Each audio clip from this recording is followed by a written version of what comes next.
ভাইরা আমার, বাবাজিরা, তরুণেরা, এলাকাবাসী, মা বোনেরা, শুনুন, আপনাদেরকে একটা প্রশ্ন করি, তাড়াতাড়ি বলুন।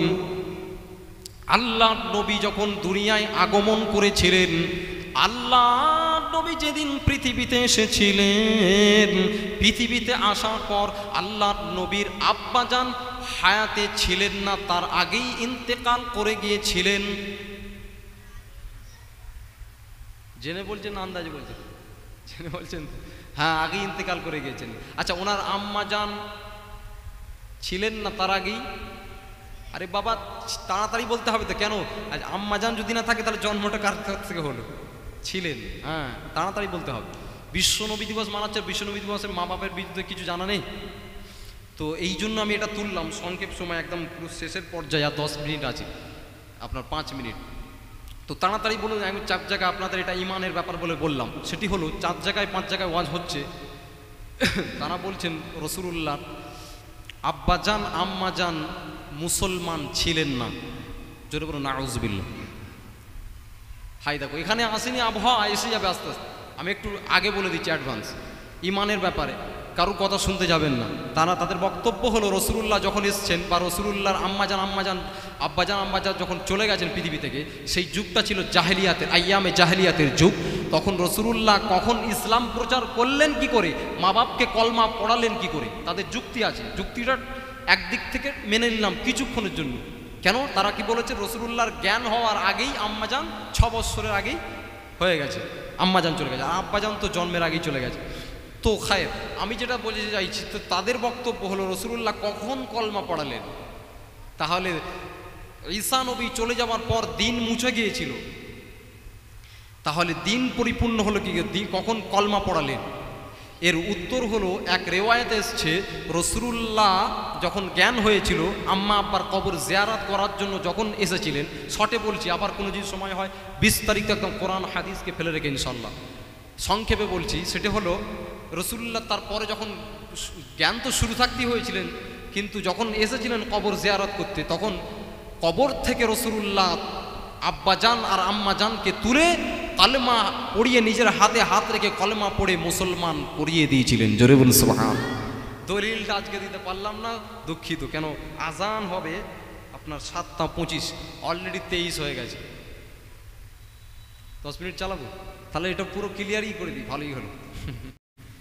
কি গো, অন্য মনস্ক হবেন না, ভালো করে খায়ের একদম পুরো ইমানের ব্যাপার, ভালো করে শুনুন।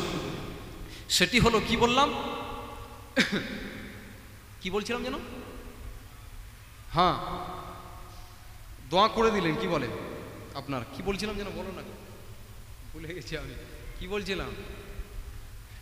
হ্যাঁ, কলেমা পড়িয়ে দিলেন, এটা এক রেওয়ায়েতে এসছে। কলেমা পড়িয়ে দেওয়ার পর আর অন্য ধর্মের রইলেন, মুসলমান হয়ে গেলেন, ইমানদার হয়ে গেলেন। তো এখন আমার প্রশ্ন করছে, নবী কি করে মুর্দাকে জিন্দা করতে পারে? ইয়ার আরেক ফেতনা। ওরে বাবা, ঈসা নবীর কাহিনী শুনেছেন? ঈসা নবীর হাদিসে পড়েননি? ঈসা নবী কি করতেন? কবরের ধারে গিয়ে বলতেন, এই সোজা কবরবাসী উঠে দাঁড়া।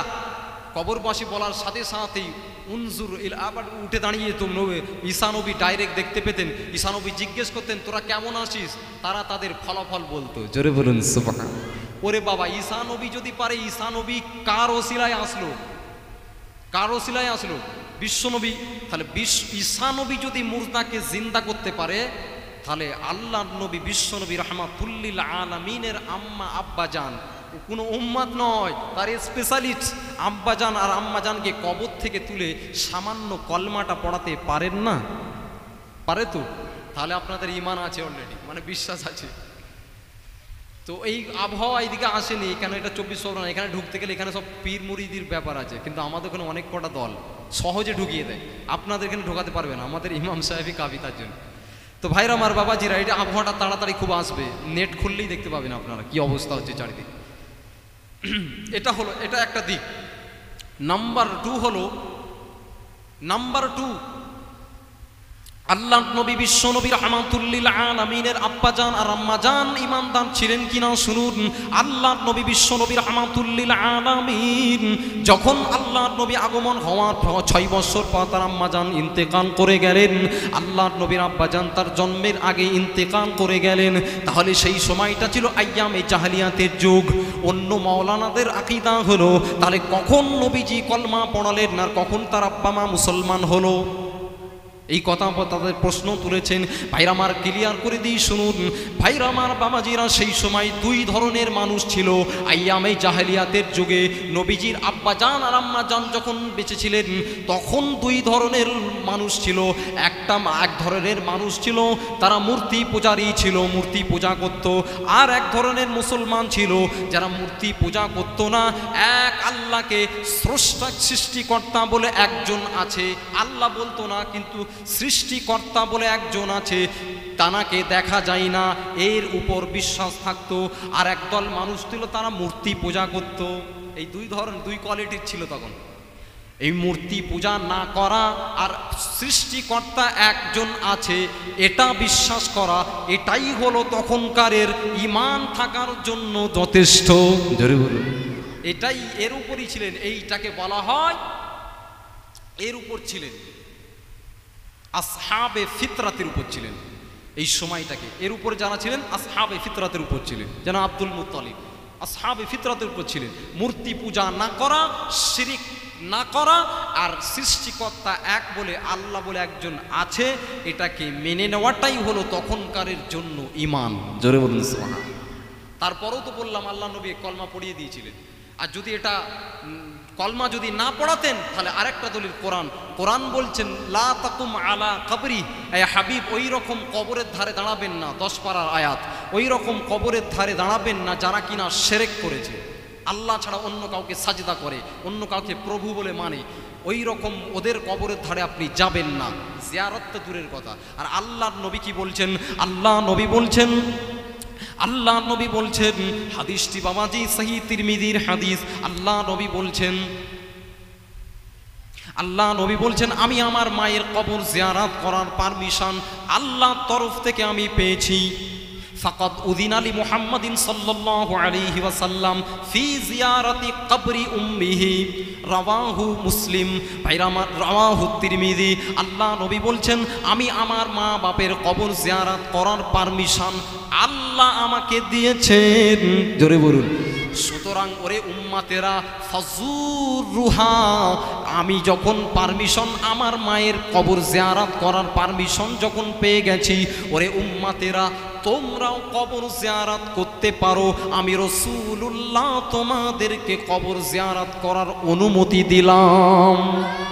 তাহলে আল্লাহ এইদিকে কোরআনে আল্লাহ বলছেন লা তাকুম আলা কবরি, ওই রকম কবরের ধারে আপনি যাবেন না যারা কিনা শিরক করেছে। তাহলে আল্লাহর নবীর আম্মা জান আব্বা জান যদি শিরক করতেন তাহলে আল্লাহ কবরের ধারে জিয়ারত তো দূরের কথা, দাঁড়াতে নিষেধ করতেন। কথা ঠিক তো? দাঁড়াতে নিষেধ করতেন। তাহলে আল্লাহ কেন বললেন যে আপনি আপনার আম্মা জানের কবর জিয়ারত করুন? তাহলে বোঝা গেল রাসূলুল্লাহর আব্বা জান আর আম্মা জান অমুসলিম ছিলেন না। তারা রাসূলুল্লাহর হাতে হাত দিয়ে কবর থেকে তুলে হাতে হাত দিয়ে বায়াত গ্রহণ করিয়ে আব্বা জান আর আম্মা জানকে কলমা পড়িয়ে দিয়েছিলেন। জোরে বলুন। তবে আল্লাহর নবী বিশ্ব নবী রাহমাতুল লিল আলামিনের আরেকটা হাদিস শরীফ তারা তুলে বলে, তাহলে রাসূলুল্লাহর আব্বা জান আম্মা জানের যত দোয়া করতে কেন আল্লাহ নিষেধ করেছিলেন? দোয়া করতে নিষেধ করেছিলেন কেন বলেন তো? আমাদের যখন কবর আপনার মাইয়েত হয় তখন আমরা কি দোয়া পড়ি? আল্লাহুম্মা গফিরলি হাইয়িনা ওয়া মাইয়িতিনা ওয়া শাহিদিনা ওয়া গায়িবিনা ওয়া সগীরিনা ওয়া কাবীরিনা ওয়া যাকারিনা ওয়া উনসানা। আল্লাহুম্মা মান আহইয়াইতাহু মিন্না ফাতাওয়াফাহু আলাল ঈমান ওয়া মান তাওয়াফাইতাহু মিন্না ফাতাওয়াফাহু আলাল ঈমান আলাল ইসলাম ওয়া মান তাওয়াফাইতাহু মিন্না ফাতাওয়াফাহু আলাল ঈমান। আমাদের গুনাহ মাফির দোয়া চাইতে হয়, ইস্তিগফার পাঠ করতে হয়, গুনাহ মাফির দোয়া চাইতে হয় জানাজাতে। আর আল্লাহর নবীকে বলছেন আয় হাবিব আপনি আপনার পিতামাতার জন্য দোয়া করবেন না। কেন? আপনার পিতামাতা গুনাহগার থাকলে তারপর তো দোয়া করবেন। যখন গুনাহগারই নয়, আমি আপনার খাতিরে আপনার পিতামাতার গুনাহ খাতাকে আমি আল্লাহ ক্ষমা করে দিয়েছি, আপনার পিতামাতার জন্য আর দোয়া করতে হবে না। আপনার পিতামাতা হলো বেগুনাহ মাসুম। জোরে বলুন, আরো জোরে। এখন আজান হবে, সবাই একটু দরুদ পড়ুন। আল্লাহুম্মা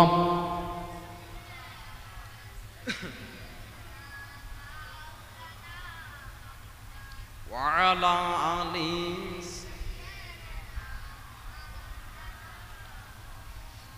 আজান দেবে দিয়ে দাও, ছোট্ট করে দাও। আল্লাহুম্মা আমিন। ربنا ظلمنا أنفسنا وإن لم تغفر لنا وترحمنا لنكونن من الخاسرين اللهم صل على محمد النبي الأمي وعلى آله وسلم تسليما سبحان ربك رب العزة عما يصفون وسلام على المرسلين والحمد لله رب العالمين بحق لا إله إلا الله لا إله إلا الله لا الله محمد رسول الله صلى الله عليه وسلم السلام عليكم